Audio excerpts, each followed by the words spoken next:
The movie is set in the year 1962, when the United States and the Soviet Union are at each other's neck. In America, there is a rumor that the Soviets may drop a nuclear bomb any time, prompting many citizens to build a secret bunker in their house. Eccentric scientist Dr. Calvin Weber is one of those citizens, and after months of hard work, he has built an advanced fallout bunker in his backyard, which has all the amenities required to survive a nuclear war. One day, Calvin organizes a party at his house and invites several of his colleagues. While everyone is enjoying themselves, President Kennedy announces on live television that they are planning a secret mission against the Soviets. This terrifies Calvin, and he believes that the war is about to commence shortly. Hence, he sends all the guests away and hurries to the secret bunker alongside his pregnant wife, Helen. At the same time, an aircraft is flying over the city when it experiences a mechanical failure. It crashes straight into Calvin's house, destroying it completely.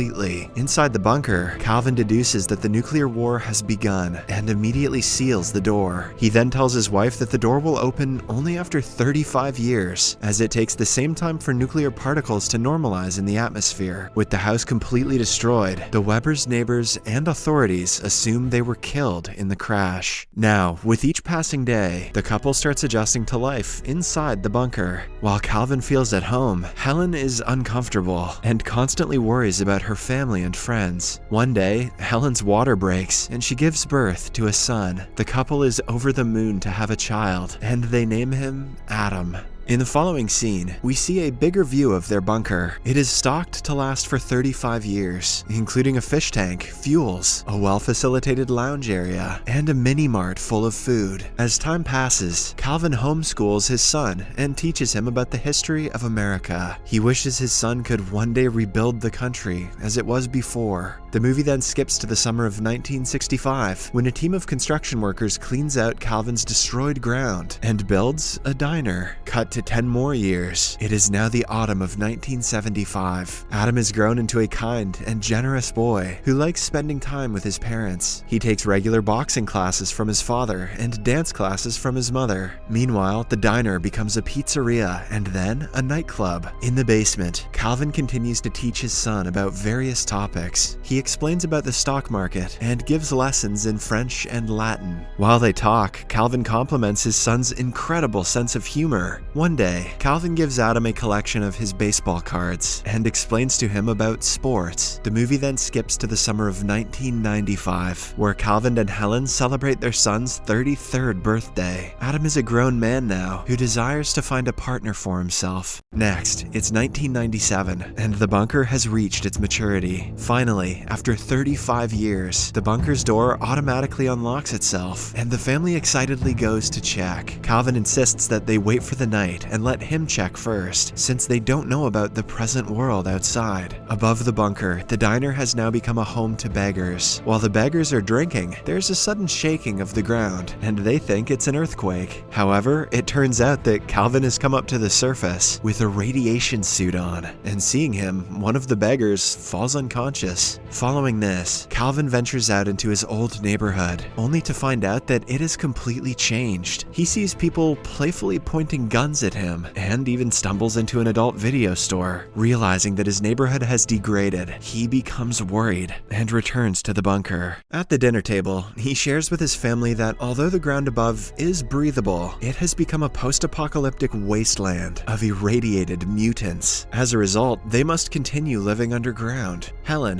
who at this point has become sick of living in the bunker, starts arguing. She mentions that no matter the people above, she wants to come out of their cooped shell and wants Adam to see the blue skies, touch the oceans and grass, and visit the mountains. Despite the inspiring speech, Calvin still insists that they stay underground. But as he is arguing, he suffers a heart attack. With supplies running out and Calvin falling ill, Helen wants Adam to go outside and get whatever they need for 2 years or so. She gives him a list of grocery items and tells him that it would be wonderful if he can find a girl, one who's not a mutant. Before leaving, Calvin advises Adam to not enter the adult video video store, claiming that it has harmful levels of radiation. Actually, he is just trying to keep his son away from vulgarity. 35 years old is too young to experience your first boner, son. After a while, Adam packs his handbag and leaves the bunker for the first time. On the surface, he comes across the beggar, Melker, who encountered his father the previous night. While Adam marvels at the outside world, Melker starts worshipping Calvin and the elevator through which he and Adam made their way out. Melker thinks of them as some divine power that has struck his life to change his fate. Melker's been drinking too much Listerine. Meanwhile, Adam finally sees the blue sky above and waves at people in the streets as he is seeing them for the first time. He's stunned to see a woman of color and greets her excitedly. Next, he stumbles upon the same adult video store his father had warned him about, so he quickly covers his nose and urges others to do the same. Later, Adam gets on a bus, but he is scared to feel the vehicle moving. He speaks as per his taught knowledge, but that apparently doesn't fit with the normal life at present. The passengers on the bus think that he is crazy, and the bus driver even gives him a weird stare. After a while, Adam finally arrives at a grocery store and strolls around to pick up the items his mom had listed for him. When he goes to buy meat, the butcher tells him that if he makes a larger order, it would be directly delivered to his house. Hearing the word house, Adam realizes that he has forgotten the way back to his bunker. Worried, he desperately looks around the city for his bunker's location, but doesn't find any sign of it. By this point, his cash has almost run out, so he tries to sell his father's classic baseball cards at a hobby shop. The shop owner concludes that Adam is crazy for trying to sell the cards for a surprisingly low price, so he offers to buy the whole pack for just $500. Just then, the shop's assistant, Eve, approaches the two and stops the owner from cheating. She informs Adam that each of his cards costs at least $6,000, as they are all extremely rare. She then berates her boss and quits her job on the spot. Witnessing all this, Adam is instantly smitten with her. After coming out of the store, he begs Eve to drive him to the Holiday Inn restaurant, as per his mother's instructions. At first, Eve refuses, but when Adam promises to give her 2 cards in return, she agrees. Soon, the two arrive at the hotel, but before Adam can say anything, Eve returns home. The following morning, Adam gets a call from Eve, who asks him to come down to the lounge area. It turns out that she has come to give back his card, since she feels guilty. After returning the card, she tries to walk away, but Adam asks her to help purchase supplies in exchange for $1,000 a week as her pay. Eve agrees, and they buy truckloads of supplies, as Adam has to make sure that the supplies last for at least 2 years. Later, he also asks Eve to help him find a wife, one who is not a mutant. In the next scene, Adam meets Eve's gay housemate and best friend, Troy, who is a bit curious by nature. He asks Adam about his hometown, and the latter lies that he is originally from Alaska and has come here for a business trip.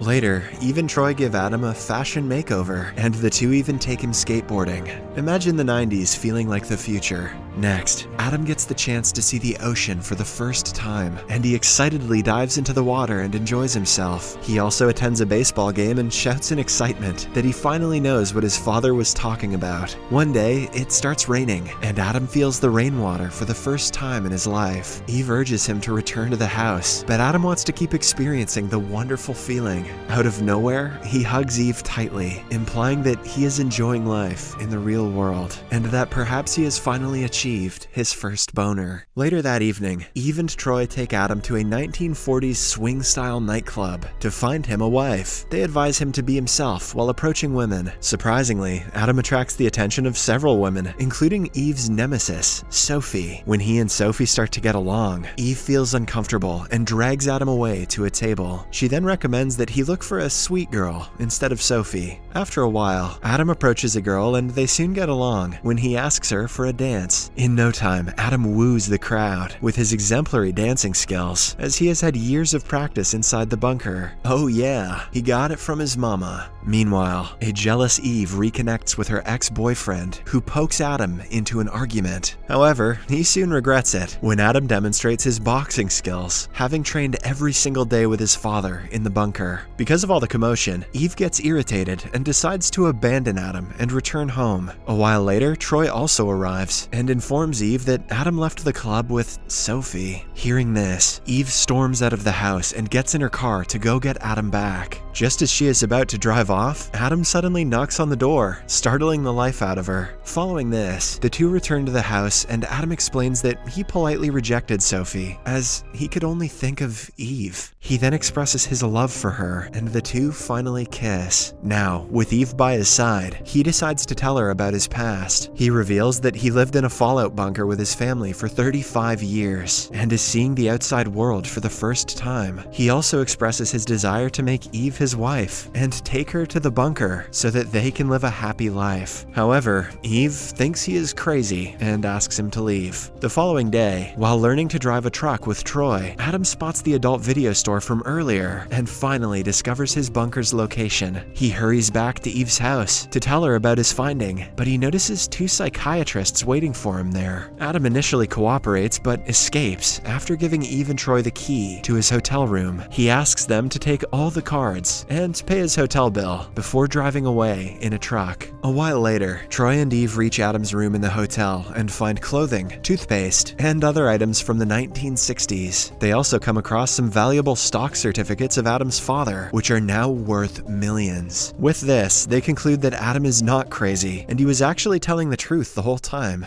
In the meantime, Adam returns home after 2 weeks of staying in the outside world. He hugs his parents and tells them about how lovely the world has become. Soon, Melker and his friends help Adam to load the supplies into the bunker. On the other hand, Eve and Troy try to locate Adam's underground bunker, but to no avail. At night, while they are returning home, Eve spots Adam outside the adult video store. She immediately calls out his name and gets out of the car. They embrace and kiss each other, and Adam takes her to meet his parents. Calvin and Helen are impressed with Eve, but Adam wants his father to wait for 2 months while he makes arrangements outside. During this time, Adam and Eve sell the stocks to build a new home in the country, identical to his previous house. They plan to bring Calvin and Helen slowly to the surface and start a new life with them. After a few months, Adam's parents arrive at their new home. They are astonished to see their son do so much for them. While Helen and Eve prepare dinner for the family, Adam reveals to his father that there was never an atomic war, and that the bomb was not a bomb.